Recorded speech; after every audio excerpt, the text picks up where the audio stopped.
Good glowing day, Adams people. It is I, RadKing, bringing yet another holy message, and this week it's all about the cold-blooded creatures that we can find in Fallout. Be they scaly, slimy, found in the water, or hanging in the trees, we will look at each creature's lore, interesting background information, and my favorite part, which is trying to determine what the real-world inspirations are for their designs. Crank up the rads, animal lovers, and let's dive into the reptiles, the amphibians, fish, and whatever this is, of the Fallout series. Before we officially start, I want to say off the bat that we're not going to talk about Deathclaws here, because they have so much lore that they took up their own long video that you can watch here if you would like. But in the spirit of that deadly and butt-puckering beast, I thought we could look at what may be the closest relative that was first introduced in the Nuka World DLC for Fallout 4, the Gatorclaw. The Gatorclaw isn't found anywhere else in the American wasteland as far as we know, and resembles the Deathclaw in that they are both bipedal reptiles with large tails, large forearms that they use to attack, and strong, saw-tooth-laden jaws. This similar appearance does not seem to stem from purposeful copying or iteration on Deathclaw DNA, but from the best that we can tell from the lore, it's more of a coincidence than anything.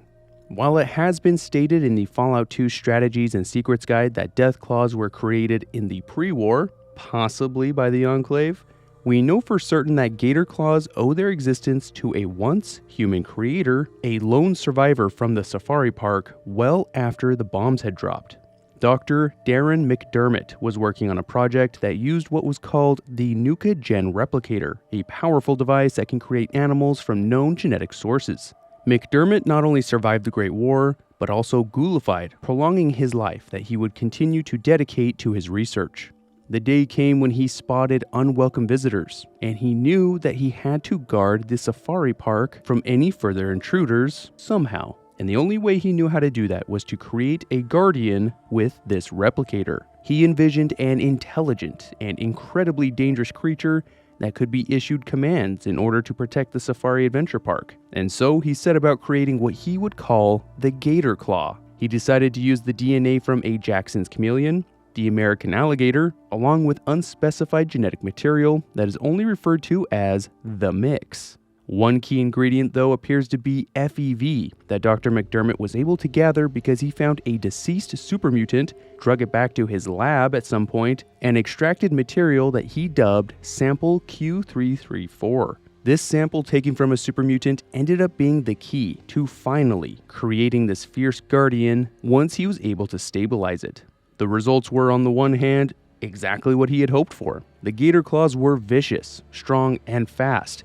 Everything he needed to protect the park. On the other hand, though, they were so ferocious that nothing could be done to control them. And that resulted in Dr. McDermott's undoing. He was killed by one of the Gatorclaws that he created, and in his dying moments recorded himself leaving a message to someone, anyone, that they shut down the replicator to stop the generation of Gatorclaws, as it had recently gone out of control and was auto-creating Gatorclaws at a very high rate. The Gatorclaws themselves are formidable enemies and can be encountered in two varieties, which isn't nearly as much as other creatures, but it is better than just one. The basic Gatorclaw's base damage is the same as the basic Deathclaw, but the Gatorclaw can scale up to level 40, potentially making it more lethal. The other stats like HP, damage resistance, energy, and poison resistance are all similar but less than an Alpha Deathclaw. Although notably, both the Gatorclaw and the Deathclaw are immune to radiation. In the case of the Gatorclaw, we can confidently say that this is due to FEV that was used to produce the creature, and this may indicate that Deathclaws were initially created using FEV as well.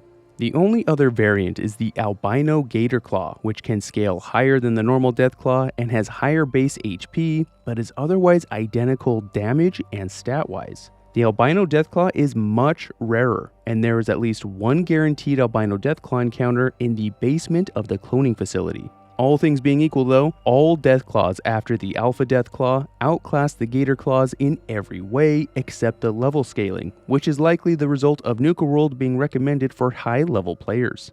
One of the cool things about the Gatorclaw, though, that it owes to its alligator DNA, is that they can be found hidden just under the surface of water throughout the safari park, waiting to ambush their prey. It attacks just like Deathclaws, although it lacks the absurdly long claws of the Deathclaw. It also lacks the one large oversized toe claw that Deathclaws were given in Fallout 4, and it has an elongated snout that is somewhat reminiscent of an alligator. What is most interesting about the Gatorclaw is how similar it is to the Deathclaw, given it has a completely separate origin, and the fact that Dr. McDermott had the same exact idea to use Jackson's chameleon DNA just like Deathclaws. And that's not even touching on the fact that he decided to call it a Gatorclaw. Is this just a massive coincidence, or is there something else at play? There are only 19 Gatorclaws in the safari park, and once they are killed and the Nuka-Gen replicator is disabled, killing all the Gatorclaws will result in wiping out the species completely from the game.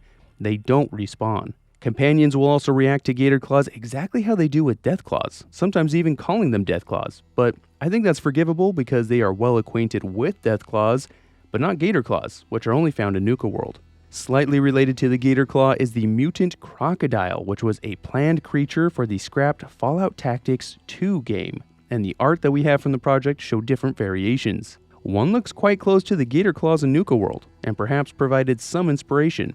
The others look like a bipedal alligator, or at least one capable of standing up on its hind legs, and the final one is the most bizarre of them all since it shows an anthropomorphic or human-like version that is even wearing clothing. Does this mean that they mutated to the point that they were intelligent enough to create and wear clothing? Or were humans somehow being mutated, perhaps melded together with crocodile DNA? Fallout 76 is the only game where we get to see a Radtoad. And whatever you are thinking a radiation mutated toad would or could look like, I bet it isn't as wild as what we see in game. Being a large creature, not quite as tall as a full-grown human, it is endemic to the forest and toxic valley regions of the game, likely preying on whatever it can fit inside its overgrown and toothed mouth. Yes, this thing is sporting extremely large, jagged teeth, but that is far from the worst of it. It has an extra set of limbs, 2 smaller appendages that are 2-fingered, that kind of look like T-Rex arms, that may assist with eating. 10 eyes all over the front, side, and top of the head that must give it an incredible field of view, and on the back, cratered into the Radtoad skin, are large eggs that seem to be gestating. That is just all the things that we can see, because inside its toothed mouth is actually a triple-pronged tongue, which is launched towards prey or enemies at high speed, and is its most damaging attack. The Radtoads do damage up close by biting with their jagged teeth, but because Appalachia is a true hell on earth, it doesn't stop there because the Radtoad can sacrifice its own young by launching the eggs off of its back. If the player walks over the eggs, they explode, doing area of effect damage, officially earning Radtoads the worst parent award, at least until James abandons his son in 200 years. And that is the second video in a row that I've made that joke. But damn, it's true. Liam Neeson in Fallout 3 is like the exact opposite character that he wasn't taken. Radtoads come in a number of variations, and many of them change the toad's appearance. But based on just the low-level common Radtoad appearance, I have a theory as to which toad, or in this case, frog, that it mutated from. The coloring with the green on top and the white throat and belly, along with the large, wide body, makes it seem the closest to the American bullfrog. The bullfrog is native to Appalachia, has the same coloring and similar body shape, but the teeth are what make me think of a frog rather than a toad. That is one of the differentiating characteristics of frogs and toads. Frogs have teeth, although they aren't quite what we think of when we think of teeth, while toads are completely toothless. I think it is more likely for a creature that has teeth to grow larger and more prominent teeth than for a toothless creature to mutate to grow them. At any rate, the teeth combined with the coloring, build, and natural range of the bullfrog, I think makes it the strongest candidate. Additionally, a poster can be found in Fallout 76 promoting the Pioneer Scouts of America that shows a scout holding what is very clearly a bullfrog. Is this foreshadowing? One weird thing about the Radtoad though are the eggs that are carried on the back, which is an unusual trait exhibited in this fashion by only one toad in existence, and it's actually a toad this time, called the Suriname toad, which is native to the northern part of South America. If you think you have a better real-world match for this though, I would love to hear it in the comments. The Radtoad is not particularly strong, but it and all of its variants will scale to the player. Looking at all these variants at the lowest level, which is level 5, the Radtoads don't have much HP, at only 60. Their bite does 12 damage, their egg mine does 10, and their tongue attack does 30. The parasitic toad is the next most dangerous and has a chance of inducing illness or a parasite when attacking, and is covered with roots or vines of some sort. The next variants increase damage with each iteration. The albino Radtoad, which is white as one would expect, a glowing Radtoad, and it glows. The prime Radtoad, which is only encountered during the Primal Cuts event and leads the Autobots. A hideous Radtoad, which I want to know how could this thing look any uglier. A fetid Radtoad, a vile Radtoad, a poisonous Radtoad, and a deadly Radtoad, which will spawn at level 110 and has an astonishing 1,700 HP.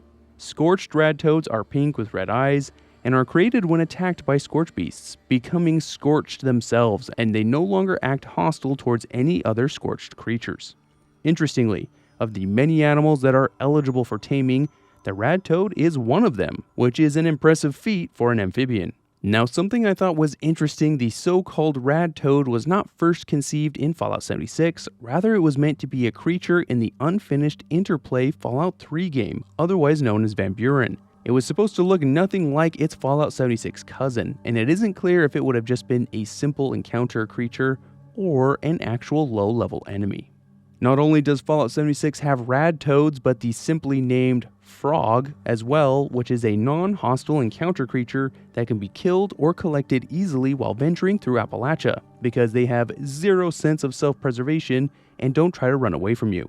They don't seem to only stick to any one region, so long as there's some water around, but once again, these things look freaking wild.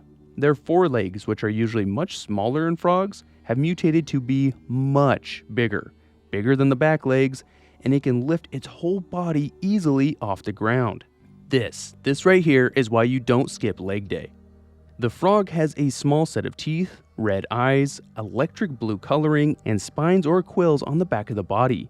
The second strangest thing is that electricity will arc across the skin, but hands down the strangest thing is that freaking grin. Ugh, make it stop.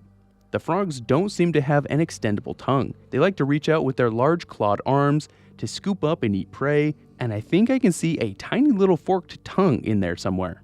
Dead frogs will lose their electricity, but they'll still be blue, but collected frogs in your inventory will lose the electricity and blue color. They can drop glowing blood packs or uranium ore, and perhaps they are able to use radioactive isotopes to organically generate electricity to fend off predators or disable prey. Every so often, one can encounter a scorched frog, which is largely the same except for a color change, where it has more of a pink fleshy color that is always associated with the scorched plague. These frogs seem to be a descendant from bullfrogs, mainly because of the large visible external hearing organ that we can see, which is called what I think is pronounced a tympanum, on the side of the head. The Far Harbor DLC is fantastic for many reasons, and one of those is the number of unique creatures that were introduced for the very first time.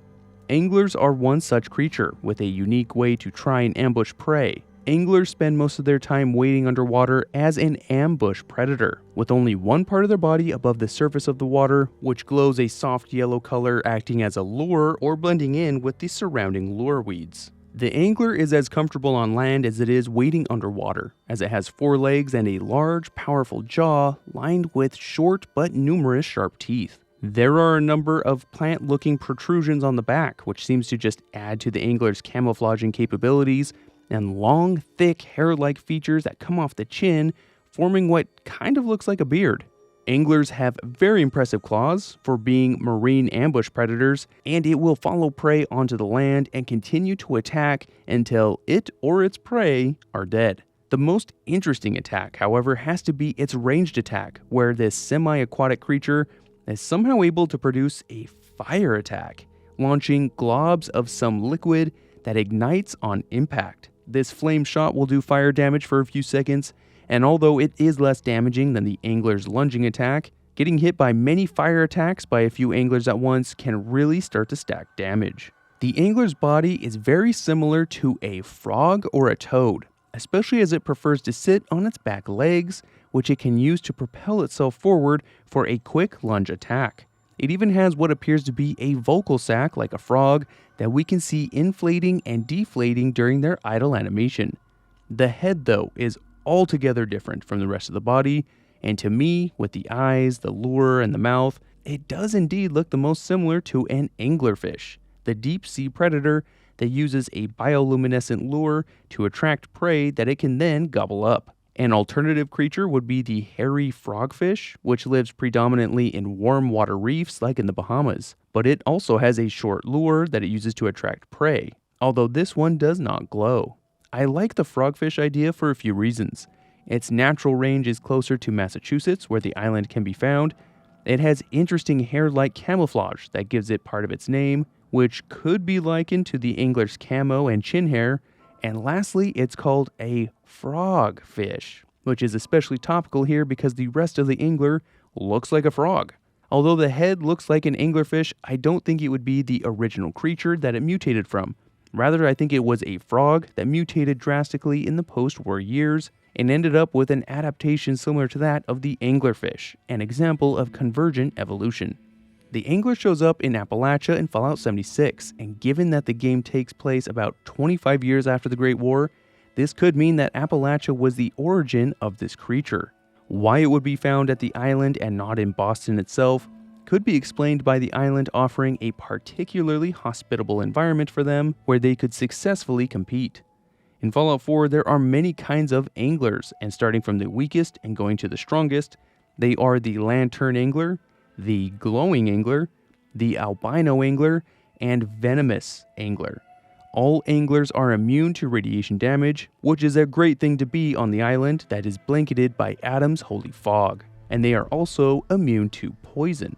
They have a higher energy damage resistance than physical damage, so if you need to fight these guys, holster the energy weapons. In Fallout 76, they can only be found in the mire section of the map, and sometimes in the cranberry bogs, and they have slightly different stats with some new variants. In addition to the types found in Fallout 4, there are the ravenous, bloodthirsty, deadly, and scorched anglers. But interestingly, in Fallout 76, they have the same damage and energy resistance, so it no longer really matters which weapon type you use, although they are still immune to radiation and poison damage. This creature is one of my favorites on this list because it is such a mystery. It is a creature that we have heard of many times, that we have seen grilled on a stick or as little chunks of meat, and yet we have never seen a living one. Like, ever, in any game. Iguanas are apparently the masters of hide and seek, unless you say the magic word or something, in which case they can be easily found for food. The best look we get is from Fallout, Fallout 2, and Tactics, where we see the whole dang thing just stabbed through the side with a stick, whereafter it's apparently roasted. The iguanas here look green, while in Fallout 3 and New Vegas, where they have their legs trimmed off, they could be some shade of green or a brownish color. It's kinda hard to tell. Those are the two best shots we get of this creature, and although later Fallouts have started to feature non-hostile creatures to make the world feel a little more lively, like rad rabbits, chickens, radgulls, frogs, etc., we still have not seen hide nor scale of an iguana. The iguana mystery is perplexing, as they apparently are found on the West Coast in abundance, as well as the East Coast, at least as far as the Commonwealth. This is well outside the natural range of any type of iguana, of which there are many. The iguana seen in the earlier Fallout games definitely looks like a green iguana, which has a natural range in Central and South America in the wetter climates. That makes it strange that they could be found so far north in the desert wasteland of Southern California and the Mojave, but perhaps some mutations allowed the green iguana to tolerate drier climates. So the iguanas that we can find post-war in the southwest US wouldn't necessarily need to come from the natural green iguana range in South and Central America, since iguana ownership in the pre-war is implied to be quite popular in a Pioneer Scout exam in Fallout 76, where it mentions that the family dog is threatening the family iguana and asks what defense mechanism the iguana could employ.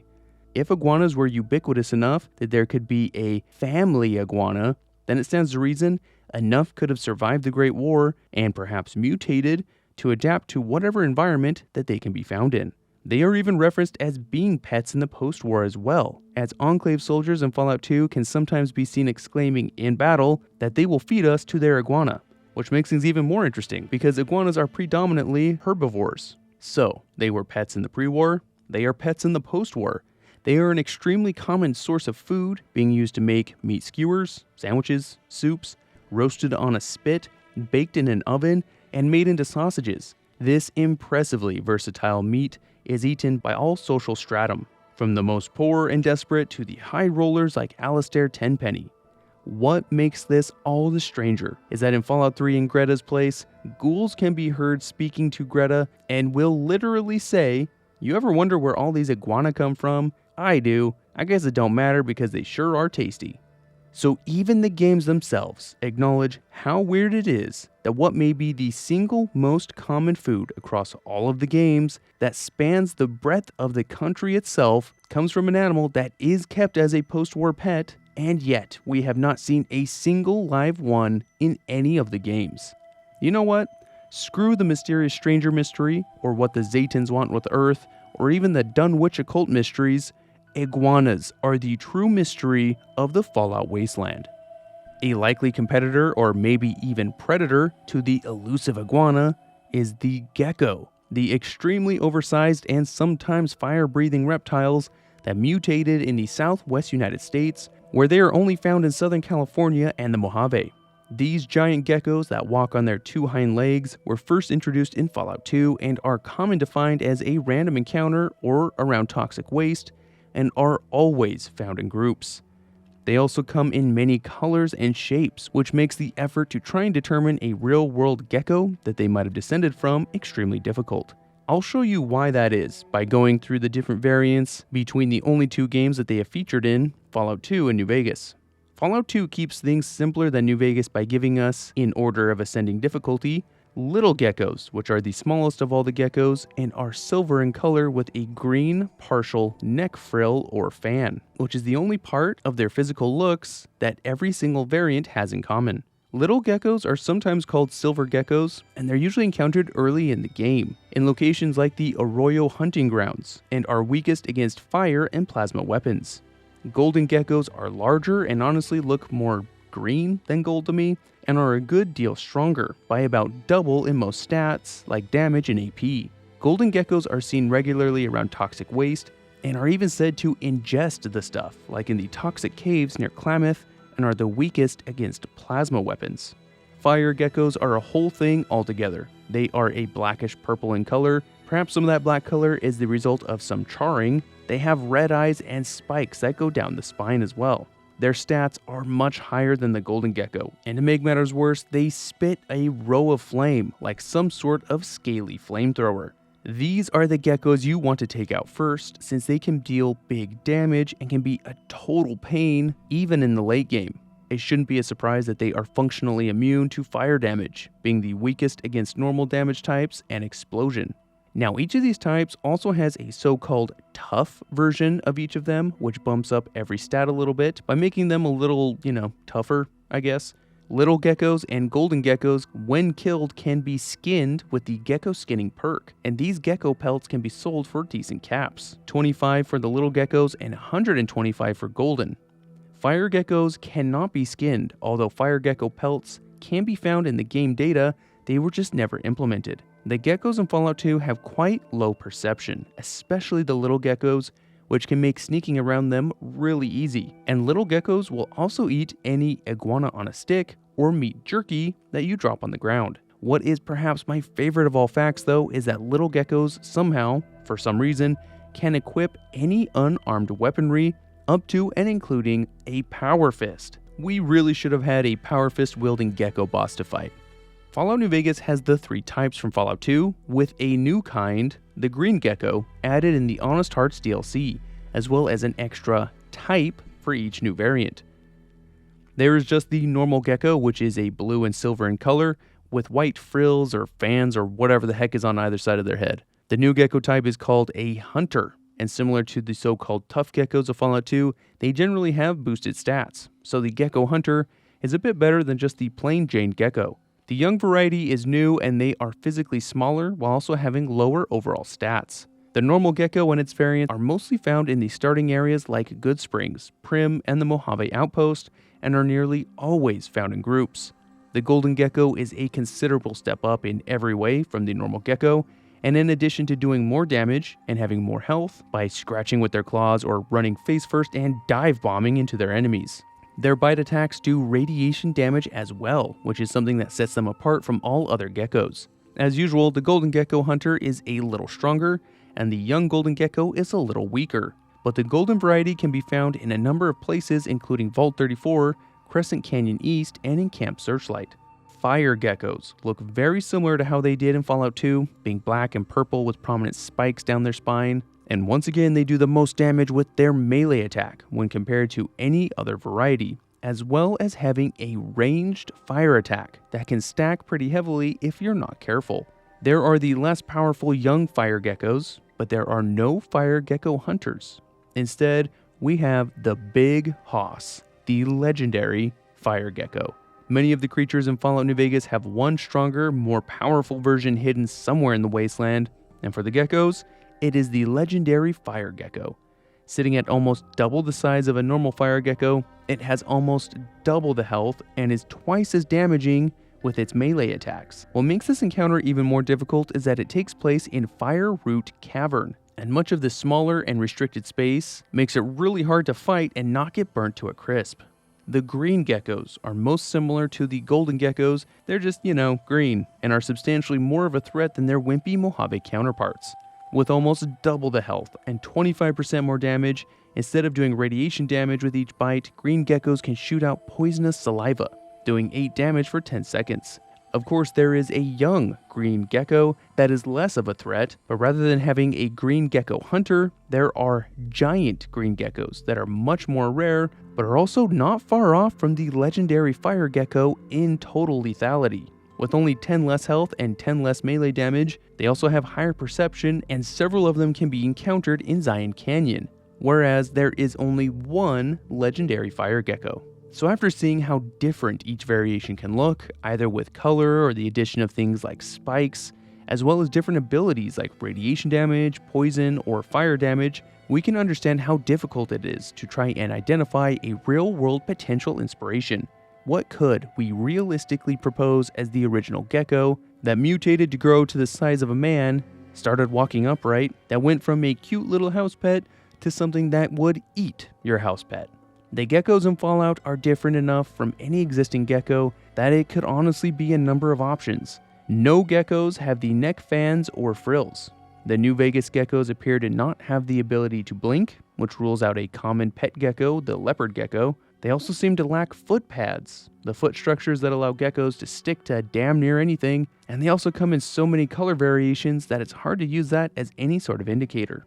I think it's fair to say, though, that whatever gecko they came from in this new and more ferocious form, they became far more successful, which allowed them to spread from Southern California to at least as far east as Zion Canyon in Utah, possibly even further. I would love to hear your thoughts on this, but I'm going to tentatively propose something like the tokay gecko, which is a gecko not native to this area, but is a popular enough pet that it's realistic that they would be in this part of the world when the Great War occurred.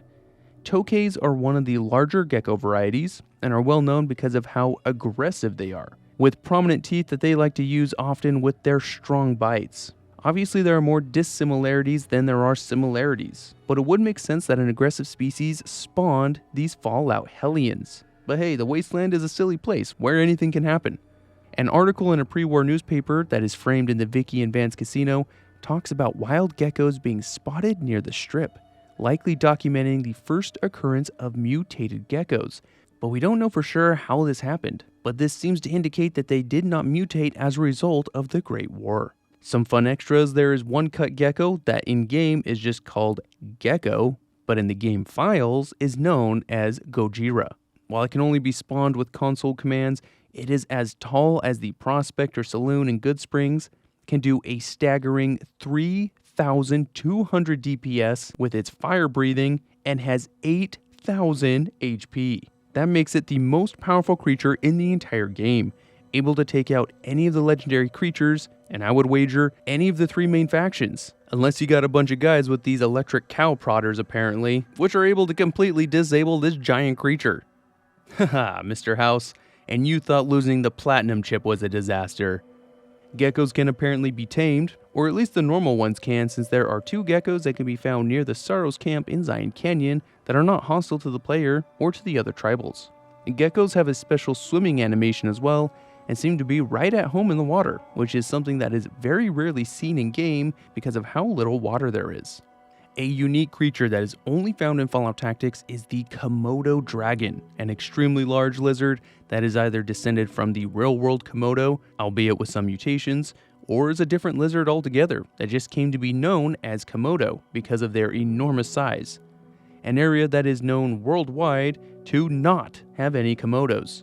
The Komodos in Fallout are far more menacing. They have sharp spines that go down the length of the spine, and they have very large teeth as well. They are one of the more dangerous creatures that are controlled by the Beast Lords, a raider group that has the unique ability to control or give commands to animals in the wasteland, although they are not nearly as dangerous as other creatures like the hairy Deathclaws. The Komodos seem to stand much taller than real Komodos, with the in-game representation looking more like how artists portray ancient creatures like Dimetrodon. But these Komodos could be descended from some zoo-kept Komodo dragons that mutated after the Great War. They attack by biting, but also by shooting some green gunk at targets, and interestingly, their blood is green as well.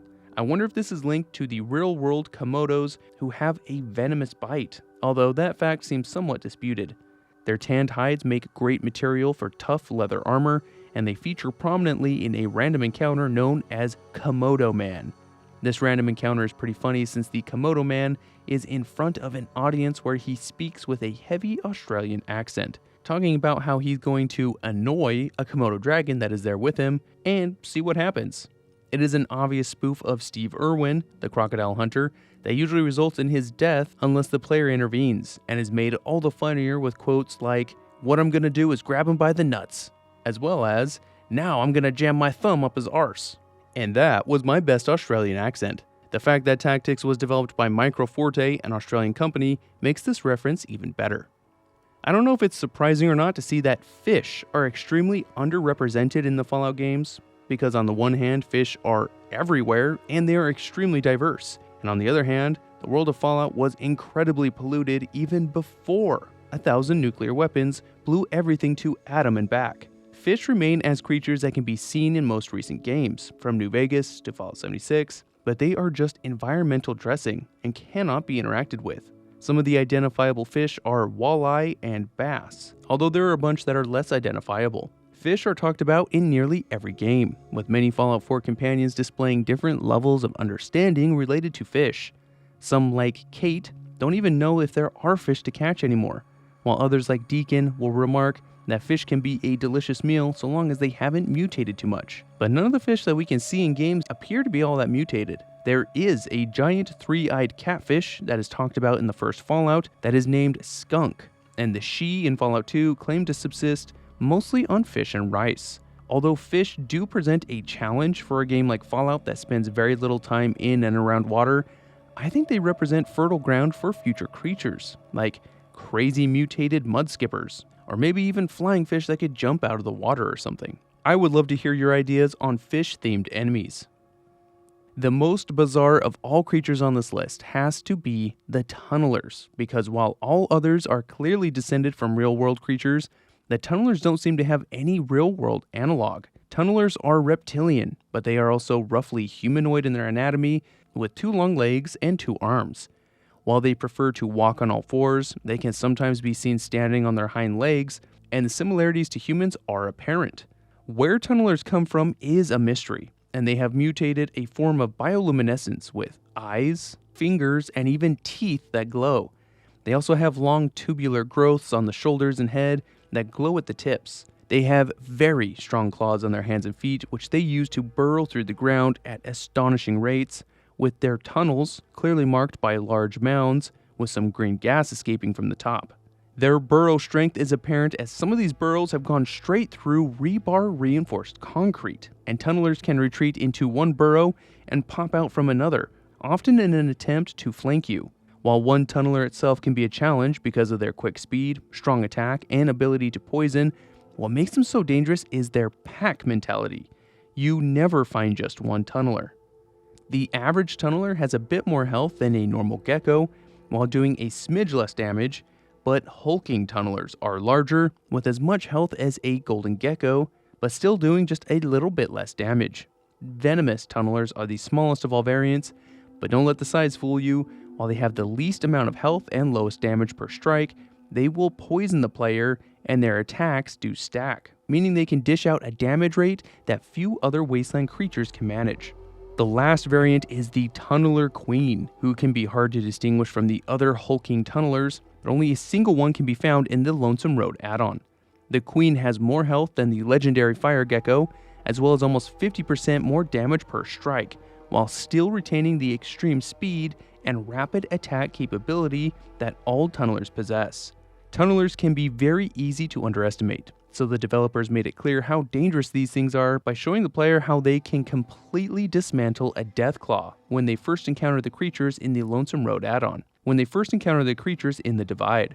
When attacked by a group, there is almost nothing you can do but watch your health rapidly deplete while you try frantically to shoot them, which is no small feat given how fast, nimble, and small most of them are. There's one trick that can be used against them, however. Having lived their entire lives underground, their senses developed to be hypersensitive, so they could use any light, sounds, or tremors to navigate the Earth's depths, and they will flee from any person or creature that can overload these senses. They are classified as abominations in Fallout New Vegas, meaning they have a fear of fire, so flame weapons, as well as the large flare gun, and flashbang grenades on a near or direct hit will cause tunnelers to flee in panic for some time. But this effect will eventually wear off, so it is only a temporary solution. Really, we're left to wonder where and how the tunnelers could have come to be, and while we can form our own theories, one of New Vegas' devs, Chris Avalone, had his own thoughts on the matter. It has been confirmed that tunnelers are inspired by the 1957 sci-fi movie The Mole People, which features a race of reptilian subterranean creatures that are discovered by archaeologists. Chris considers tunnelers as being horribly mutated humans from years of exposure to radiation and isolation from light and the surface world, and their humanoid form could make sense in that light. On the other hand, tunnelers have been underground possibly for centuries and only surfaced at the Divide because of the relatively recent detonation of the nuclear missiles in this area that the Courier accidentally caused. As Ulysses so eloquently and confusingly put it, as he normally does, the Courier cracked their sky, allowing them to discover the surface world, and as a result, they have started to emerge.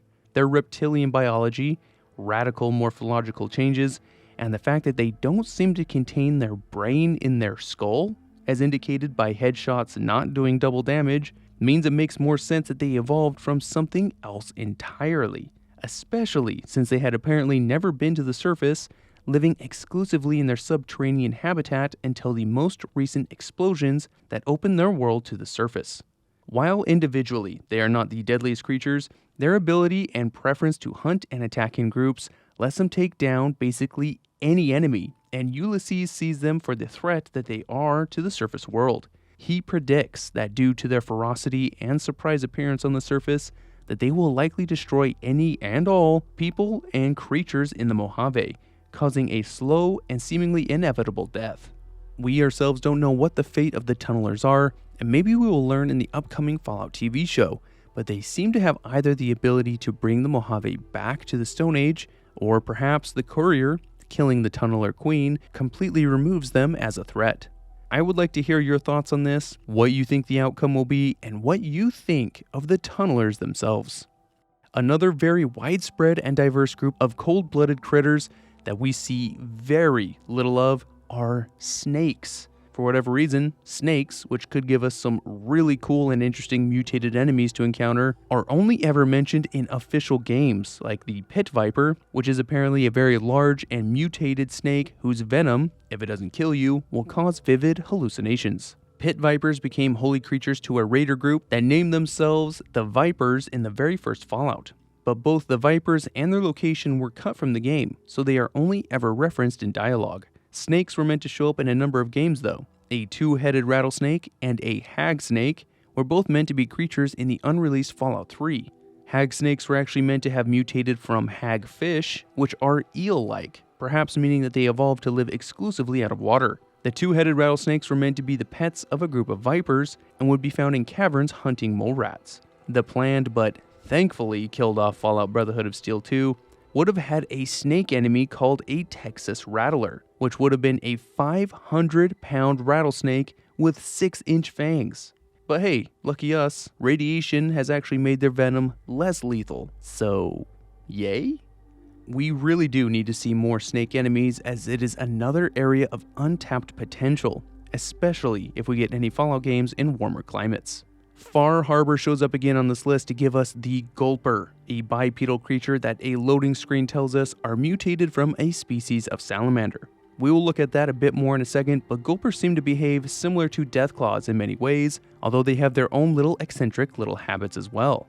Gulpers may not have giant claws on their feet or hands, nor do they have razor-sharp teeth or intimidating horns. Honestly, they look kinda squishy, like one would expect of what is essentially a giant bipedal salamander, but that is definitely not the case.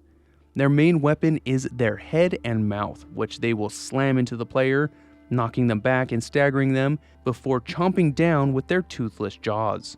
They also have a unique lunge where they dive forward and almost look like they are swimming on land before popping up and attacking. Their big mouth is what gives the Gulpers their name, and they use it to great effect, trying to gulp up whatever and whoever they can. They will also attack with their hands, but they seem to prefer their head for most things, and otherwise only use their hands when rushing to attack, similar to Fallout 4's Deathclaws. Also similar, they are strong enough to toss cars at the player, which is always a great time. Their preference to use their head and mouth may also explain one of their strangest behaviors, which is their proclivity to hang upside down from tree branches being held up by their tails. Walking directly under them will cause them to let go and fall right onto their prey. But I want to know how the crap these guys are climbing the trees in the first place. Another similarity between Deathclaws and Gulpers is that their stomachs seem to be their weak spot, as it is the least armored, so don't be fooled by Gulpers, because they have some decently strong armor in their heads and back. Biologically, they have some interesting traits. They seem to slowly regain health if they are left alone, and this may be related to the radioactive fog on the island.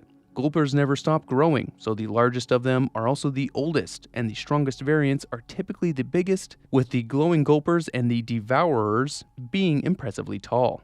Gulpers are also always found with a stomach full of junk, just like a guy I know, since they seem to eat just about anything, with one of those items sometimes being Deathclaw hands. So it seems like the old and strong Gulpers are able to stand their own against one of the wasteland's most ferocious creatures. Gulper newts are the smallest and weakest of all variations in Far Harbor, and they are the lightest in color. Young Gulpers are a step up, but are essentially the same until we reach just the basic Gulper variety. Gulpers are substantially more deadly and have more health than the younger ones. They are dark brown in color, blending in much better with the environment as well. Glowing Gulpers are another step up stat-wise, while also having portions of their body glow green, like the stomach, around the eyes, and the feet. The strongest variation of all in Fallout 4, though, are the Gulper Devourers. Wow, that name sucks. Which are the highest level and have an insane number of hit points, similar to a chameleon Deathclaw, but doing less overall damage than its Deathclaw counterpart. Since these are the highest level Gulpers, they match the player's level and are therefore immune to the Wasteland Whisper perk that allows the player to cause hostile creatures to become friendly. The only other game with Gulpers is Fallout 76, similar to the Anglers, which once again may indicate that Appalachia is where these creatures originally come from. They also prefer the wettest parts of the map, namely the mire and cranberry bog, and they can be found roaming around, hanging in trees, or hiding in the water, waiting to ambush their prey.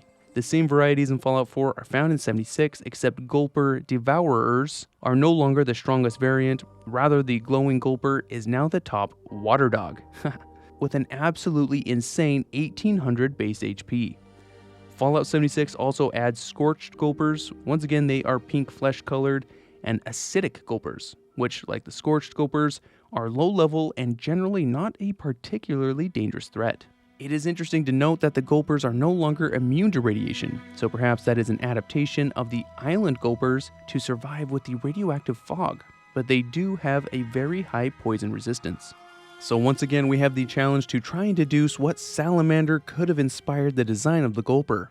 There is a genus of salamanders that are the closest match, with one species being native, not to Massachusetts, but to West Virginia. The hellbender is a very large salamander, just a little smaller than the Chinese and Japanese giant salamanders, but the similarities go beyond just its size.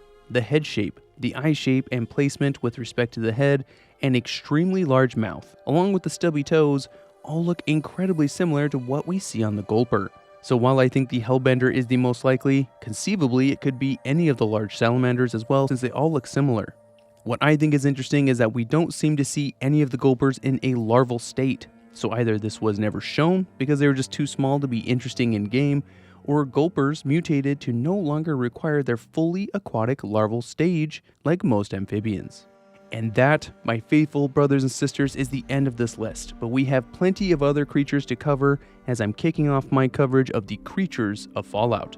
As always, I would love to hear your thoughts or any other information that I should have included in this video that you would like to share. Thank you to my YouTube and Patreon members who give a little bit to Adam each month to make sure they stay in his good graces, and a special shout out to Terabyte, or Terabit3, Noah Segrist, Silent Sniper 625, and Christopher. You guys are awesome. If you would like to show your support, please do in any way you see fit. It is always appreciated.